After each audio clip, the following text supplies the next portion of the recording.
जैसा हम सब लोग देख रहे हैं कि पूरे उत्तर भारत के अंदर प्रदूषण का स्तर लगातार एक ठहराव की स्थिति में बना हुआ है। पिछले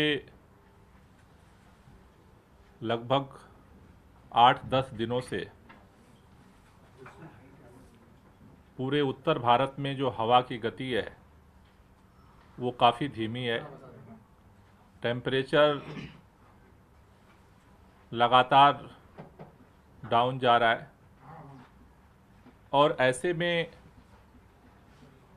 जो प्रदूषण के कण हैं वो वायुमंडल में फैलने की जगह सतह पर ही स्टोर हो रहे हैं। ऐसी स्थिति में जितने प्रदूषण के सोर्सेज हैं, खास तौर से गाड़ियों का प्रदूषण, धूल का प्रदूषण, बायोमास बर्निंग, अलग अलग जगह जो कूड़े में आग लग रही है उसका प्रदूषण, पराली का प्रदूषण, ये जो सोर्सेज हैं उनको कंट्रोल करने के लिए CAQM की तरफ से ग्रैप 4 पूरे NCR के अंदर लागू है। ग्रैप 4 के तहत दिल्ली में भी, दिल्ली के अंदर जो भी BS3 की पेट्रोल गाड़ियां हैं उस पर प्रतिबंध है संचालन पे। BS4 की जो डीजल वाहन है उस पर प्रतिबंध है। दिल्ली के बाहर से जितने डीजल की बसें हैं उनको दिल्ली में एंट्री बैन है। एसेंशियल आवश्यक वस्तुएं और आवश्यक सेवाओं को प्रदान करने वाले ट्रकों के अलावा सबकी एंट्री पर बैन लगाया गया है। उसी तरह से दिल्ली के अंदर जितने कंस्ट्रक्शन है, चाहे वो नेशनल प्रोजेक्ट हों, चाहे वो लोकल प्रोजेक्ट हों, चाहे वो प्राइवेट हों, सरकारी हों, सब पर पूर्ण तरह से प्रतिबंध है। लेकिन पिछले कई दिनों से ये खबर मीडिया के माध्यम से भी, अलग अलग जगहों से भी ये खबर आ रही थी कि इन नियमों का सख्ती के साथ ग्राउंड पर पालन नहीं किया जा रहा है।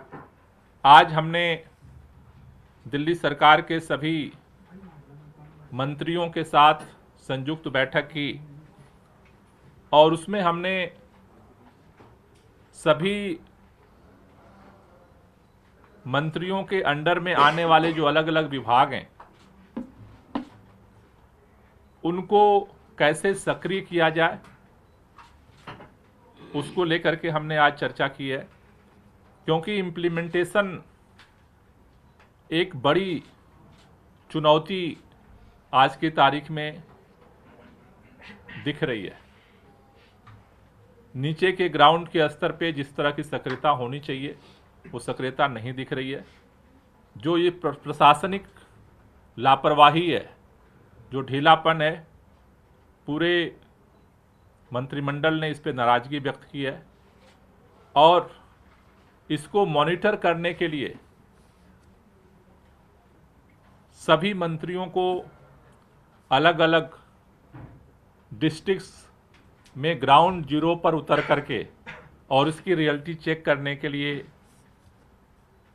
आज हमने निर्णय लिया है, जिसमें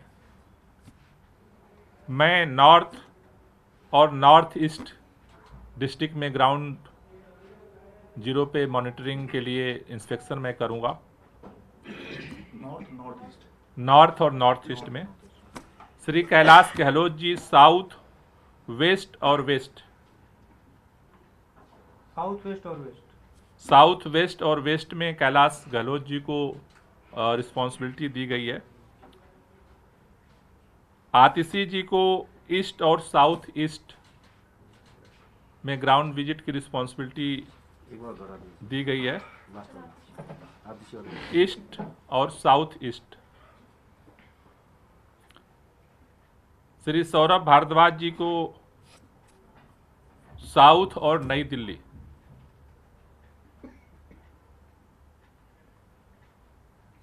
में विजिट की रिस्पॉन्सिबिलिटी दी गई है। श्री इमरान हुसैन जी को सेंट्रल और शहादरा डिस्ट्रिक्ट में ग्राउंड विजिट की रिस्पॉन्सिबिलिटी दी गई है और श्री राजकुमार आनंद जी को नॉर्थ वेस्ट में जिम्मेदारी दी गई है। मुख्य तौर पर अलग अलग डिस्ट्रिक्ट के लिए अलग अलग अधिकारियों को पिछले दिनों चीफ सेक्रेटरी ने नोडल पॉइंट बनाया था। तो अधिकारियों के साथ ये सभी मिनिस्टर्स अपने अपने डिस्ट्रिक्ट्स में जितने प्रदूषण पे ऑन ड्यूटी अधिकारी हैं उनको डायरेक्शंस जारी करेंगे और इसको ग्राउंड पे भी जा कर के मॉनिटर करेंगे, जिससे कि जो नियम हैं उनको सख्ती के साथ दिल्ली के अंदर लागू किया जा सके। खास तौर से जो विजिट होंगे वो एक तो बॉर्डर पे, जैसे सिंघू बॉर्डर है, गाजीपुर बॉर्डर है, गुड़गांव बॉर्डर है, शहादरा बॉर्डर है, बहादुरगढ़ बॉर्डर है, कापसहेड़ा बॉर्डर है, इन पर इनके ग्राउंड जीरो विजिट होंगे। उसी तरह से जो कंस्ट्रक्शन वर्क है, कई जगह ऐसा पाया गया है कि कंस्ट्रक्शन तो बंद कर दिया गया, लेकिन जो डायरेक्शन है कि जहां कंस्ट्रक्शन बंद कर दिया जाएगा वहां भी डस्ट को कंट्रोल करने के मेजर्स को लेना पड़ेगा उसी एजेंसी को। ऐसा नहीं कि काम बंद करके और चुपचाप चले गए। काम अगर बंद है तो वहां जो भी कंस्ट्रक्शन मटेरियल है वो ढका होना चाहिए। वहां पे वाटर स्प्रिंकलर जो है, पानी का छिड़काव करने की जिम्मेदारी उसी एजेंसी की है। तो जो भी डस्ट कंट्रोल करने के मेजर्स हैं उनको उसी एजेंसी को लेना पड़ेगा। तो बॉर्डर्स, उसके बाद जो ये कंस्ट्रक्शन प्लेस हैं, उसके अलावा जो बाहर से बसें आ रही हैं, जो डिपोज हैं, इन सभी जगहों पर जो है ये अलग अलग जगहों पर मॉनिटर्स किए जाएंगे। अधिकारियों को भी ये निर्देश दिया जा रहा है कि वो भी ग्राउंड पे उतरें, जो सीनियर अधिकारी हैं, डिपार्टमेंट्स के एचओडीज हैं, सेक्रेटरीज हैं, क्योंकि इस समय जो स्थिति बनी है, अभी जिस तरह के साइंटिस्ट का और मौसम विभाग का अनुमान है कि कल परसों में थोड़ा सा ऐसा अनुमान लगाया जा रहा है कि थोड़ा बादल होंगे, लेकिन कितनी वर्षा होगी ये कहना अभी मुश्किल काम है। लेकिन अभी भी आगे लगभग हफ्ते भर तक, अगले वीक में इसी तरह की हवा की स्थिति बने रहने का अनुमान लगाया जा रहा है। तो ऐसे परिस्थिति में हमारे हाथ में यही है कि हम ज़्यादा से ज़्यादा जो सोर्स हैं उसके कंट्रोल पर फोकस करें और उसके लिए नियम बनाने के साथ साथ उसका इम्प्लीमेंटेशन सबसे महत्वपूर्ण है। और इसलिए सरकार ने आज ये मुख्यमंत्री जी के निर्देश पर यह निर्णय लिया है। सर, आपने जो बताया मंत्री उतरेंगे और जो अधिकारियों को सीएस ने नियुक्त किया उनके साथ काम करेंगे। इससे पहले हमने खासकर कोविड के समय में देखा था कि कोऑर्डिनेशन नहीं हो पाता, शिकायत रहती है कि अधिकारी जाके ज़मीन पे नहीं उतरते, अगर मंत्री उतर भी जाए अधिकारी बात ना माने तो फिर तो मुश्किल इम्प्लीमेंट कराना। देखिए, परिस्थितियाँ विपरीत हैं, आप सबको पता है। खास तौर से जब से केंद्र सरकार ने एक दिल्ली के ऊपर कानून बना करके दिल्ली सरकार की शक्तियों को छीना है, तब से परिस्थितियां विपरीत हैं। और उसका सबसे जीता जागता उदाहरण है स्मॉग टावर और रियल टाइम सोर्स अप्रोचमेंट स्टडी। हमने देखा कि कैबिनेट के फैसले के बावजूद एक अधिकारी ने निर्णय लेकर के और दोनों चीजों को ठप कर दिया। सरकार का कोई मतलब ही नहीं बचा। जिन जिन तर्कों के आधार पर स्मॉग टावर और रियल टाइम सोर्स अप्रोचमेंट स्टडी को ठप किया गया था, वो सारे तर्क, सारे अध्ययन, सारा एक्सपीरियंस एक तरफ हो गया। सुप्रीम कोर्ट का आदेश आते ही वो खोल दिया गया। तो मतलब कि वो तो इंटेंशनली बंद किया गया था, उसका कोई लॉजिक नहीं था।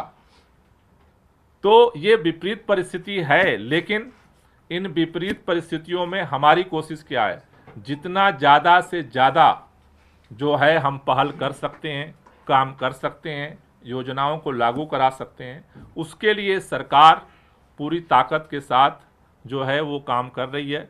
मुख्यमंत्री जी का यही निर्देश है कि सभी मिनिस्टर्स अपने तरफ से सारा एफर्ट करें जो जो अधिकारी कोऑर्डिनेट कर रहे हैं, सहयोग कर रहे हैं, उनके साथ मिल करके हम ग्राउंड पे उतरेंगे। सर क्या इस बात से, क्योंकि जिस तरीके से बंद किया गया जो स्मोक टावर था वो बंद किया गया, अधिकारी आपने बुलाई, मीटिंग तो आए नहीं, क्या इस बारे में जानकारी जो है सुप्रीम कोर्ट को दी जाएगी कि इस इमरजेंसी की स्थिति में भी ये हालात जो है दिल्ली में पैदा हो रहे हैं? नहीं, स्मोक टावर और रियल टाइम का तो संज्ञान जो है सुप्रीम कोर्ट ऑलरेडी ले चुका है, और उसके बाद ही उसने आदेश दिया, और उसके बाद ही उसके संचालन के लिए डीपीसीसी के लोग अब काम कर रहे हैं। अभी जो है हमारी कोशिश ये है कि सबको ले करके हम काम करें। अगर बहुत विपरीत स्थिति आती है तो फिर आगे की सोचेंगे। सर वो ऐप बेस्ड टैक्सी को लेकर थोड़ा सा कंफ्यूजन है कि क्या वो लागू हो चुका है, कल सुप्रीम कोर्ट के निर्देश का आप इंतजार करेंगे, उसके बाद लागू करेंगे? नहीं, बाकी सुप्रीम अभी डायरेक्शंस उसका जारी नहीं हुआ है। अभी तो ट्रांसपोर्ट ने तो अभी किसी को डायरेक्शन तो नहीं दिया है। सुप्रीम कोर्ट ने जो आदेश दिया था उसके आधार पर ट्रांसपोर्ट को वो डायरेक्शन दिया गया है। कल उसमें चूंकि उसको लेकर के कई क्वेश्चन है, जी। खासतौर से सीएनजी को लेकर के, तो चूंकि उसमें उतनी ही लाइन लिखी है, तो कल हमें उम्मीद है कि डिटेल डायरेक्शंस उसमें क्लियरिटी सुप्रीम कोर्ट की तरफ से आ जाएगी, उसके बाद फिर डायरेक्शंस करें। आज सर आपको वो प्रपोजल आने वाला था, जो विस्तृत प्रस्ताव आईआईटी कानपुर क्लाउड सीडिंग जो आर्टिफिशियल रेन को लेकर, क्या वो आया है और उसमें क्या कुछ? नहीं, अभी तक नहीं आया, उन लोग तैयार कर रहे हैं, आएगा तो आपको सूचित करेंगे। सर पिछले दिनों में क्या दिल्ली में भी, क्योंकि आउटर दिल्ली में किसान रहते हैं, आप कुछ कैसी घटनाएं दिल्ली में भी देखी गई जहाँ पर पराली जल रही है, और हैं देखी गई हैं, तो कितना जुर्माना हुआ है, कितने लोगों की गिरफ्तारी हुई, कुछ इसका डेटा का मिल जाए? दिल्ली के अंदर तो बहुत नॉमिनल है, मतलब इक्का दुक्का, वो भी खास तौर से जो हरियाणा के बॉर्डर हैं जहाँ पर वो कन्फ्यूजन रहता है कि खेत इसमें है या हरियाणा में है, क्योंकि वहाँ तो बायोडिकम्पोजर का छिड़काव लगातार चल रहा है। जहाँ जहाँ हमने किसानों से पहले ही फॉर्म भरवाए थे, जिन जिन किसानों ने फॉर्म भरे हैं उन सारे जगहों पे छिड़काव का काम निरंतर चल रहा है। गिरफ्तारी और एफआईआर की घटना अभी तो यहाँ पे तो ऐसी नहीं हुई। सर मौसम विशेषज्ञ ये कह रहे हैं कि वेस्टर्न डिस्टर्बेंस जम्मू कश्मीर था कल, वो अब मूव कर रहा है, तो 11 से 13 नवंबर के बीच जो हवा की रफ्तार है वो 15 से 20 किलोमीटर प्रति घंटे की रहेगी, तो दिवाली के आसपास भी पॉल्यूशन और ज़्यादा कम हो जाएगा। अगर स्पीड बढ़ जाती है तो पोल्यूशन तो कम हो जाएगा। देखिए, इस समय कई लोग ये सोच रहे हैं कि आखिर ये पोल्यूशन क्यों बढ़ रहा है इतना सारा बैन लगाने के बाद, क्योंकि हवा की स्पीड जो है वो लो है, और जो चादर यहाँ पर बनती है, दिल्ली की जो मेट्रोलॉजिकल कंडीशन है उसकी वजह से जो नीचे से हीट है और ऊपर से सर्दी है, ठंड बढ़ रही है, तो जो चादर है ना वो बिना तेज हवा के टूट नहीं सकती, और चादर की वजह से क्या हो रहा है, जो भी पोल्यूटेंट हैं वो स्टोर हो रहे हैं यहीं पे, डिस्पर्स नहीं हो रहे हैं।